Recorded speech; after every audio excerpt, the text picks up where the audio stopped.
green is not clear, but from 300 yards, Mark, Sung Jae is going to wait. Being respectful. So 280 yards to the front edge. Well, hang on. Oh, there it is. They just walked off. You got a little helping wind. What's there? Helping left to right. How about Corey Connors up there in the fairway? What? Corey, that's a 4. That's rust. Just zipped it right over his head. Corey didn't even look up. There you go, a live look at the Sanderson Farms Championship. Round number 2, Sanjay M getting going on this Friday. And we got some great golf action to talk about with Jamie College and Pro as well. Let's get into it here with the Nobleman. We are hoping to have a Starsky appearance. We put an APB out for him. I know he's got a lot going on. He's a very busy man. So we'll hopefully see from Starsky soon. And we got Sealy McNeely. A couple weeks ago, Sealy McNeely. How about your guy, Maverick McSealy, almost winning that tournament, but it didn't matter because Jamie had Max Homa. And at one point, with about 4 holes left, you couldn't lose. You had both guys tied for first. Doesn't get any better. Welcome into you. Welcome into the SportSedge powered by InSpin.com and InSpin.com's great network of handicappers. And you know what, Sealy McNeely, we'll get right back with you. Let's start with our man, JB. JB, you can get your great picks at ScratchCaddy.com. And as we're looking at the live look here at the Sanderson Farms, let's talk about, and I'm gonna throw the website up in a minute, ScratchCaddy.com. Let's talk about your thought process for this week. It's, back in the day, my dad and I were playing golf yesterday, the final day of our golf league. And he's like, he didn't understand. He's like, what tournament is this? I've never heard of the Sanderson Farms. And he's like, I guess there's no more silly season, which it used to be called. Explain to everyone that doesn't know why the PGA Tours decided to basically go last year, I think it was a 51-week schedule. This year, I think it's pretty close to that, or the Ryder Cup obviously was last week. But this is it's a tournament every week, all year. Yeah, I mean, we've got a tournament every week up until, I think, early December. So we've got this fall season that they call it, which, obviously it's sort of like lesser strength fields. But you know what? There's some of these fields, they still hold, the 500 FedEx Cup points. They'll still hold an invite to the Masters. And, just look at Max Homa last week. I mean, he's got his season off and running early. That was as good as a win in April or May. So, it's all worth the same amount. And when you get to the FedEx Cup at the end of the season, this fall season that they're playing right now in these easier tournaments, I think a few players may have wished they'd have actually played them. Now, this tournament's historically been a fairly weak field, but Sam Burns is in there, Sung Jae's in there, Zalatoris is in there, Sergio's in there, and I'm pretty sure after last week, the playing in Mississippi to defend this was probably the last thing that he wanted. So Sergio had a line through him straight away. Sam Burns is down from South. I think he's from Louisiana, so he's not too far away. But we put up 5 guys for this week, and if you sort of look back into the history of this event, sort of recent form doesn't really matter because it was always like early in the season, and then the tail end of last season's the FedEx Cup where you've got all the big players, so they're not playing anyway. Recent form of the previous winners hasn't really made any difference. So I was basically looking at the comparison courses as well as courses that you have there with par 72 courses with Bermuda grass greens. And there was a few decent players that came up. So yeah, I mean, we've the 5 that we plumped for this week, Adam Hadwin.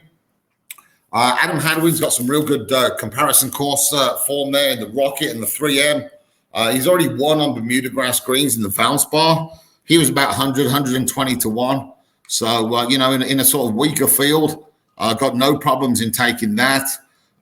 Gary Woodland and Matt Wolf were sort of not really flyers, but I'm pretty sure both of them were sat at home last week watching the Ryder Cup and thought to themselves, you know what, we've got the President's Cup coming up next year. If we can get something going this year, they could both consider themselves that they can get into the conversation with making that team, or, just at least becoming part of a conversation to be in the team. I mean, Woodland's a US Open champion. Matt Wolff, we know the talent that he's got. I mean, this time last year, we were talking about Wolff, Hovland, and Morikawa, and who was the best out of the three. You know, that conversation has been sort of blown out the water now by Colin Morikawa. But, you know, Matthew Wolff was injured for a while last year, didn't play well. He's around 60 to 1 this year. Last year's winner of this event, Cameron Champ, or sorry, not last year, Sergio Garcia won it last year. The year before, Cam Champ, he went and won the 3M this year, which Matthew Wolff has already won as well. And you're getting 60 to 1 about a guy who can hit the ball a mile. And when he's on, he's on. So I thought that was some decent value. Luke List as well. There you'll see it. 4th in the John Deere, 5th in the Barbasol. Sort of look at him. He's a Bermuda grass green specialist. Again, he's got plenty of power. So this is a kind of place where you'd sort of expect him to sort of make a move if he's going to win. And Mito Pereira, the guy from Chile, playing just really well lately. And he's sort of like one of those selections that was extremely obvious, but you'd sort of kick yourself if he won. So yeah, I mean, when you get to events like this where the recent form and the course form don't really matter, you've got to sort of think about it a little bit more and think about the players in the field. Think about, you know, why are they here? What are the benefits? What can they get out of it? Is it an opportunity for them? Like I said, Sergio Garcia, there's no way in the world you'd have ever put any money on him this week. Right. Not after the Ryder Cup of last week. So, you know, I mean, you can put a hole through him. Zalatoris, we spoke about just off air right now. Great player. We all know he's obviously going to win at some stage, but do you want to sort of take him at 15, 16 to 1? Even if it is a weaker event, I really don't know if you do. So yeah, I mean, it was a little bit further on down the leaderboard, down the betting that we sort of looked at this week. But I mean, this event, you've had Cody Gribble won it in the past, Ryan Armour's won it in the past. Okay, in sort of like lesser quality fields, but you know, I mean, this is the kind of event that you know, anybody could win it, and you've just got to sort of be a bit more selective and think outside the box a little bit more as to where your picks are going to come from. We've seen -9, I think, from Zalatoris today. So -11. Yeah, what was he? -11. Sorry, God, which is ridiculous. So yeah, I mean, there's some very low scores out there that people can get. So if you can get all the guys through to make the cut, then hopefully we can sort of have a look forward to the weekend and see what sort of happens. Yeah, look, you look at Mito Pereira right there, tied for 24th on 47 spots that he's done, but he's -6, so that's in range because I mean 13 under is insane, and 11 under on the day. I mean, Zalatoris was 2 under coming into round 2. Luke List right there, he's only 3 8 holes. He's already 3 under. He's -6, so he's obviously in range. You know, you talked about some of these other guys here. Adam Hadwin, who had a great day yesterday, he shot a 67. You know, he's through 9 holes. He's -5. There's still some, you know, birdies to get and better, hopefully, for a guy like Adam Hadwin. And as you mentioned, with Gary Woodland right there, by the way, tied 53. I know he didn't have a great day. He's +1, but he's right on the cut line. And listen, if he gets through, you never know, because this is one of those tournaments where there's not, you know, the top level players. Guys can get really crazy and go 6, 7, 8, 9, 11 under and get right in position on Sunday. There's Matthew Wolff, by the way, who's right on the cut line, or I'm sorry, who's even on the day and on the cut line as it stands, but he's only through 4 holes. You'd expect him to hopefully have some scoring out there and get way ahead of that cut line. So exactly, Dan. And another couple of things. I mean, look at Max Homer last weekend. The other 2 weeks ago, I think he went 65 on the weekend. Right. You know, -14 on the weekend. You know, that's more than possible here, and it probably will be done by somebody. And you know, you've just got to be in it to get that. Also, as well, when you can get these low scores, and you've got a leaderboard of guys who haven't won as yet. Zalatoris is up there. Some of the other guys as well.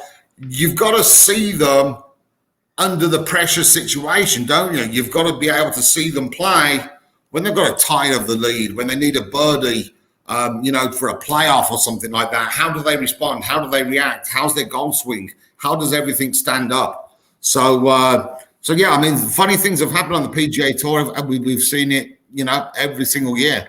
But yeah, I mean, hey, listen, if you can get the guys making the cut, so if you can get somebody, you know, sort of like 5, 6 off the lead, We'll see what happens the weekend. You know what I mean? They're all big prices. You don't have to lay out or risk a lot of money to get some decent money back on them.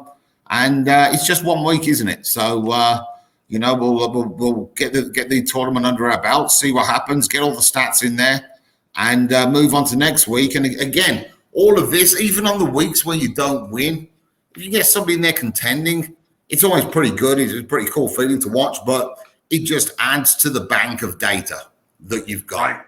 Right. And Jamie, it solidifies what you thought on players, or it questions what you thought originally on players. So, you take that forward and you sort of stick it away in your head and you'll throw away the key for a while and try and remember it when it comes around to the Arnold Palmer or comes around to this next year. Yep, and it might just be 1 week, but you've earned yourself a year's worth of fun because you had two guys tied for first with 5 holes left a couple weeks ago as the season started with Homa and McNeely. And you look at all the great info there. I got the site up for you, scratchcaddy.com. It's got, Jamie just does such an amazing job. And you look at the short list there, and then I'll go back to the full list where you go to all the things you mentioned with the recent form and the Bermuda grass, the comparison courses. It's amazing. You do an incredible job. I can't speak about it enough. So check that out at scratchcaddy.com. Let's bring in Sealy McNeely. Seal, you almost illegally showed that shirt. But I will say this. You're a genius and a master of what you do. But I think that you need to heap some more praise on Jamie because he not only had your namesake, Maverick McSeely, but he won big with Max Homa. And like I said, you mentioned Jamie having that great feeling of, which I love and we all love as gamblers, of having a guy in contention. And there's a great thing here in the States, which I know they offer some offshores, where you can cash out bets, cash out partial bets. You had 2 guys tied for first with 4 holes to play, and they had separated themselves from the field enough that one of them was going to win. One of them was going to win no matter what. And, I think they both were around 50, 60 to 1, depending on when you got them. That's Seal, you gotta tell Jamie why he's your favorite human aside from me. Oh, I like him much better than you. He picks. Oh my God, that's so mean. He picks golf winners like clockwork. I was actually rooting for my namesake, McNeely, but it was okay. Didn't matter, I guess. I know you love us each equally, but you know that I'm 28-13 in football against the spread. I'm just saying. So obviously I can pick winners too, but you're the king of the back. And listen, let's get into this, Seal, when it comes. First, I want to throw this up. And your site, of course, is sportshandicapper.com. We also want to let people know about our friend Sideburns' site, Handicapper911. Has he been somehow, because, we know that Kevin can't pick games, but I guess he's been, picking crazy amounts of winners. So we got to give some praise to Sideburns. So check out Handicapper911. But I want to throw this up because I'm going to throw the page up in a second. Here's we talk about this every week, transparency. And, Starsky brought this up the last several weeks. Hilton contest entry numbers are right there. Circa, million contest numbers are right there. InSpin, GS Thin Mints, which was 9-1 through 2 weeks coming into last week. You can check. You can go on the site, Seal, and see exactly what these entries are doing. We're never going to tell you, oh, yeah, we're 5-0, and then not show you. And you can see the entries. Let me throw them again.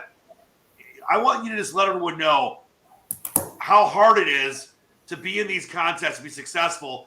But you guys have done it many different times. I know 3 years ago, Starsky, for InSpin, he finished third. That's hundreds of thousands of dollars. And you can see everyone's picks up there. Obviously, we want you to be involved with the sites. My site, squatchpicks.com, or Jamie's, scratchcaddy.com, and your Seal, sportshandicapper.com. And I mentioned Sideburns' Handicapper911. But we do this because we love it. And talk about the success and what goes into that. Well, what makes it extremely difficult in these contests is you got to put your picks in using basically stale numbers because the games move early in the week. You're missing a lot of value. The game could be plus 4.5 or 4, and in the contest you got to take, if you like the dog, you got to take 3 because that they put the numbers up midweek. So you're betting into stale numbers, which is sharp numbers, really. What I mean sharp numbers because. I don't know why I said stale. You're betting the sharp numbers because the games get whacked earlier in the week. And when they put the numbers up, when you have to put your picks in, a lot of the value is gone. And they're losing points and half points a lot. So that's what makes the contest more difficult than just betting on games. Here's a look at Sports Handicapper 911, or sorry, Handicapper 911. So please check that out. Seal, you were 3-0 last week in college. You guys did another solid week in some of these conference entries. But let's talk about college here for a minute.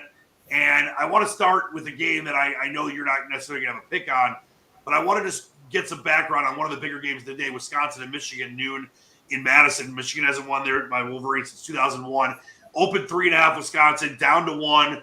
I know there's some 2.5s out there. What's your feel on Michigan, Wisconsin? Because that's a game that I feel like is going to have a lot of two-way action. Well, I wouldn't bet against Wisconsin just for the fact that they played so bad against Notre Dame. So not a good spot to bet Michigan. They're going to be a rowdy bunch at Camp Randall, I would presume. So I don't usually bet Big Ten games, but that was a shellacking the Badgers took against the. It was. That's why I like Michigan, because I think Wisconsin's bad. I think Graham Mertz, the quarterback, the quarterback's not good. Yeah, the quarterback's not very good, but if you say so, I won't be betting any game in that conference. But Jamie used to play quarterback back in England, right? Quarterback on the football pitch. Yeah, I was a high school standout there, and I had an opportunity to go to LSU when I was a kid, and turned it down because I'd rather come to Costa Rica and live in a third world country. I think it makes a lot of sense. And listen, American football huge in London. Seal, let's get to what you are great at, which is a lot of things except t-shirts. And I know you got some Mac stuff. Just stop lifting your shirt up. I'm just putting my chest out. That's all. Yeah, stick my chest out. Let's talk about what we got going on in college. I know there is a play this evening, and I know you got some MAC action coming on. But what are you looking at? Let's throw up the inspin.com lines. We got a lot of college action this weekend, but we do have some interesting games tonight, and then I know some MAC action tomorrow. What are you looking at tonight? Because there's a 9-10 start I know you're interested in. Yeah, I'm looking into the battle of the wagon wheel tonight. It's funny, there's two battles for the wagon wheel and two big rivalries in the country. I was maybe going to quiz you what the second one. All right, so obviously you're talking BYU, Utah State, the wagon wheel. All right, give me a hint here. What conference? Give me a conference. Well, you should know this because I know you're very in tune with. Well, I do. I know it's. I'm thinking the way it can't be Buffalo because Buffalo hasn't been in the MAC that long. No. Miami of Ohio? No. One more guess. All right, hold on. Give me a second. No Google search. I can see what you're doing. No. I'm not Google searching. I'm going to look at the matchups. It's not a matchup this week. I'm just saying, what's the other battle of the wagon? The wagon wheel. It's not a team in the state of Michigan, right? No. All right, so it's got to be. It's not. Kent State's not involved. No, I said they're not involved. No, you're wrong already. Kent State Akron's the battle of the wagon wheel. Oh, I was going to say Akron.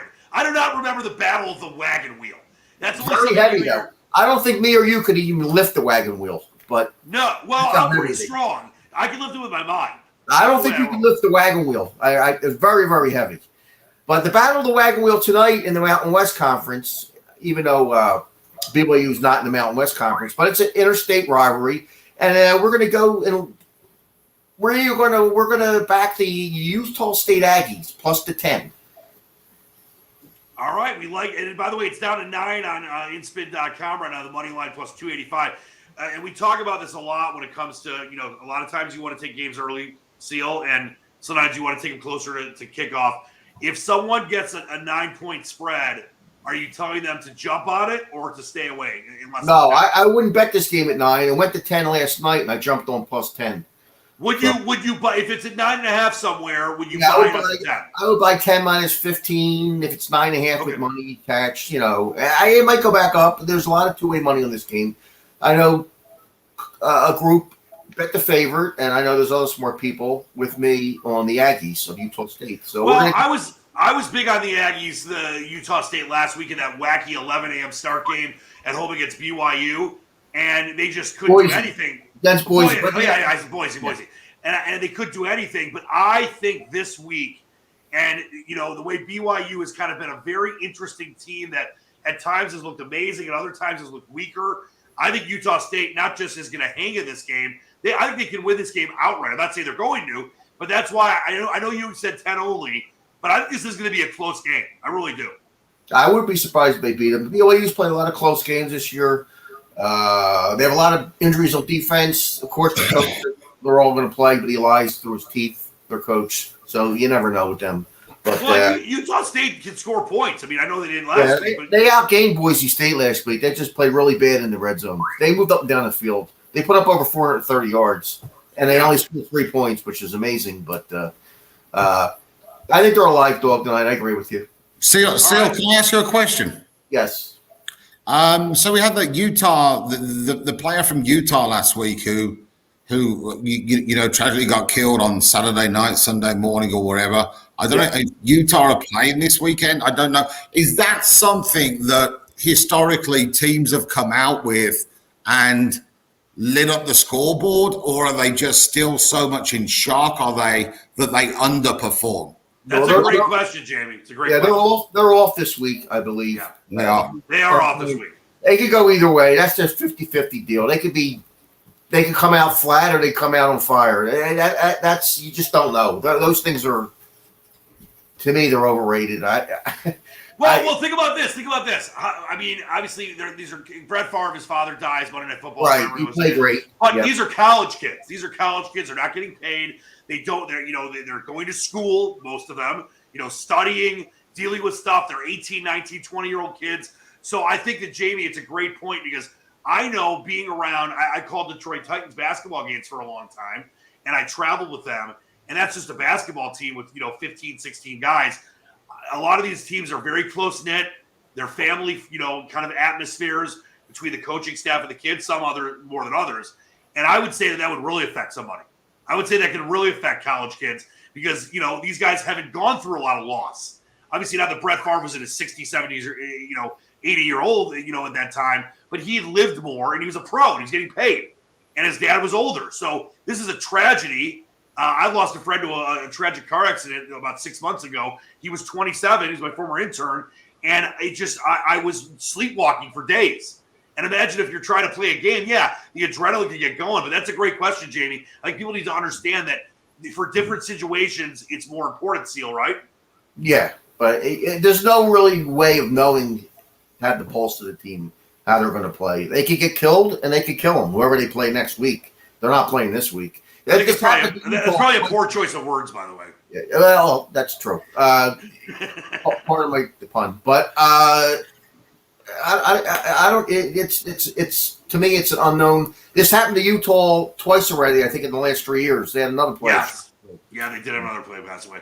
All right, well, let's try to get back on the positive side here, and obviously we said our condolences and love. I remember just hearing about that story, and it's really messed up. Yeah, sure.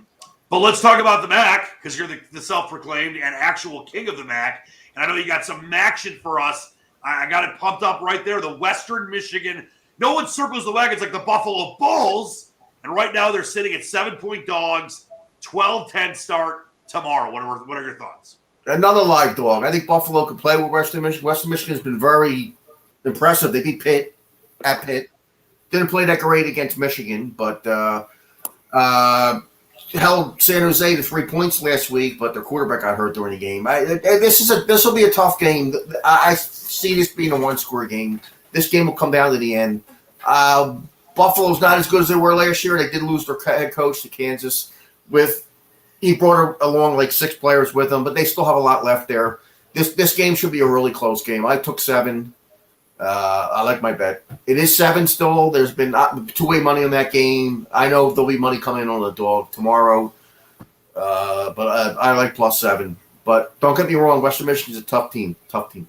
I like your bet as well, and I was at that game against Michigan, and of course Michigan just has way more talent and depth, and Western Michigan doesn't even have their best day.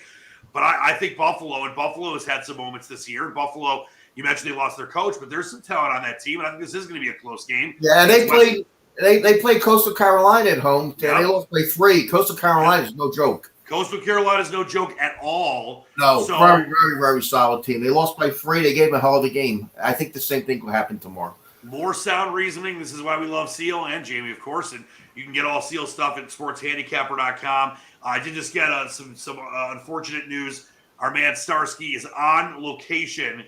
He is filming a pilot for a commercial, and they might make him the new, spokesman for Dove ice cream bars, not Dove soap, Dove ice cream bars. So he Was that the same bars that Joe Biden threw out the celebrity baseball game? Correct? He gave out. Yeah, you know that I told you that if I can just take you out, I can just. I'm just saying, he gave out. I can just remove your camera. I can remove it, and then I can bring you back in. Did anybody watch the Republicans play the Democrats? It's a great tradition. Yeah, the guy hit a home run. Scooby from Florida, a Republican. He pitched and hit a home run over the fence. But the president of the United States gave out Dove bars with the presidential seal on them.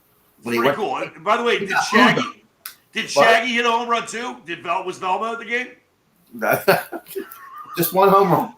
It was shocking that the president got booed at the game a little bit. A lot of boos in the crowd. I don't know. Yeah, because I remember that Washington Nationals World Series game, and President Trump, he got shared in that one too.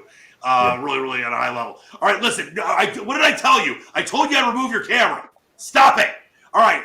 Before we get out of here, let's get into our NFL picks. I do have Starskis. We're gonna do it here. And Seal, before we get out of here, I do want to just throw it up so people can see what to do. If you want to check in on the entries, you can go to the Circa site. You can go to the Hilton Handicapping site, and literally, like we said, I'll throw the names of the entries up. You can go to the website right here, and it shows you all the different things. Where all the spreadsheets are. Right down here where it says weekly downloads. You can go into the full season and first quarter standings. And you can see the entries. They're all right here. And after you do that, just know that for the Circa contest, GS Thin Mints, InSpin, Sports Handicapper, then also for Hilton, there's InSpin 28455 and Sports Handicapper 28457, as well as Handicapper 911 28458. And you follow along. How did it go last week in the Circa contest? Or actually all of them, Seal? 4-1. 4-1. So, hanging in there in the top 10%, and that's all that matters. These are very tough things. You mentioned stale lines, but guess what? You guys kill it, and we love following it. I'm going to be involved in these as well. So please check that out, and you can get all the picks there. All right, let's do a little NFL action before we get out of here on this fine Friday as we record before a huge college and pro football weekend. I got one question for you before we start. Are you watching the Sopranos movie dropping tonight? I am so happy, and I'm sorry, I think this kind of crapped out on me. So give me 2 seconds here. I am watching not only the Sopranos movie. I started the first 30 minutes. It's incredible. The Many Saints of Newark. Wait, hold on. I thought it comes out tonight. No, it came out last night. I told you it came out at midnight. Oh, it came out at midnight. Seal. Seal's in bed by then. Come on. I know. Jamie, we love Seal, but he's really old, so he doesn't understand. I told him that last week, and it's phenomenal. It's a phenomenal. You're gonna love it, but this is the cool thing. So I've seen every episode of The Sopranos. It's one of the best shows ever. Yeah. They've been having some. I can watch them anytime I want on HBO Max, but it's different when they're on TV. And they did every season starting a week or so ago, and they would play the whole season throughout the day on HBO 2. So I watched 25 episodes throughout 3 or 4 days. It's such an incredible show. And wait, I'm not going to give anything away, but wait till you see how they open this movie. And I will say this: they originally were going to open it with Edie Falco's character, from the regular series. Why am I forgetting her name? Carmella. She was going to be doing some kind of scene, and they ended up cutting it. But there's something else. Go ahead. I heard they cut her out of the movie. Yeah, they cut it out, and they went in a different direction, but I think you're going to enjoy it. So we'll full reviews next week, but it is awesome and just one of the most amazing shows in the history of television. All right, Jamie, what do we got for NFL for you this fine week 4? Yeah, well, I've gone 0-2. I think I'm 0-2 right now. So we'll be hitting up the Dolphins this week. I think they're -2, 2.5. at home to Indianapolis. So, yeah, I'll be on the Dolphins this week, I think. All right, Sealy McNeely. I'm going to go with the Washington. They're not the Redskins anymore. The Washington football team. Yes, got to be politically correct. Yes, I'm always politically correct. The Washington football team, -1.5. I know they played terrible this year, or 0-3. Terrible. I'm anti-Atlanta. I know that they're coming off a big win against the Giants, Atlanta. And I'm going to go with the Washington football team. Do you know how much money that Atlanta game, Giants game cost me? So first off, I had a tie to some bets I was on, and I'm in this big confidence pool with some, I can't mention their names, but like coaches in college, and which should be betting anyway, but whatever. And big people that bet a lot. It's a big weekly prize and a big season prize. And if the Giants had won, I mean, it's ridiculous they lost. If the Giants had won, I would have won easily. I lost by a point. I lost by 1 freaking point. They lost a lot of receivers during the game. The Giants. Yeah, the Giants. Blake the Giants. This is not a homer pick because the Lions are not going to be a good team this year in a rebuild. But Seal, I like the Lions plus the 3 against the Chicago Bears. I don't care if they start Jim McMahon from circa 1985. The Bears had 47 yards of total offense last week. Guys, do you know that the Lions lost to a 66-yard field goal? My man, as Seal called it, Route 66. That was 19 yards more offense than the Bears had the entire game. That field goal by itself. The Bears are unbettable. They're horrible. All the rookie quarterbacks have been terrible this year. They are garbage. So I'm going Lions. Rookie quarterbacks not coming against another rookie quarterback this year in the NFL are 0-9 against the spread. Yep, it's garbage. Total garbage. By the way, Sideburns goes Carolina plus 4.5, and Starsky also on the Washington football team -1.5. Those are our picks. That's our show. It's the Sports Edge. We love you. We will see everyone next week. Starsky misses us, but he'll be involved in the fray after doing that pilot for Dove Bars. Don't even see. I'll take your camera off. I will take your camera off. Thank you so much to both of you, Jamie. ScratchCaddy.com. Great luck to your golfers this weekend. You keep killing it. Thanks for what you do. Seal, stop it. Jamie, I should just get rid of him for good. And never let him come back. Fuck Seal. Yeah. Jamie, thank you. Sealy, we love you. I forgot my bear. Yeah, where's Barry McBearstein? Can we do the show over again now? I forgot my bear. Absolutely not. Check out Seal's site at sportshandicapper.com. Check out Handicapper 911. I'm Dan Leach, the Squatch. Seal's crazy. I love him, but he's an idiot. Jamie's the best. We'll see you next time. Until then, keep reaching for the stars. Believe in the dream. Dan Leach, Sports Edge. There goes Seal.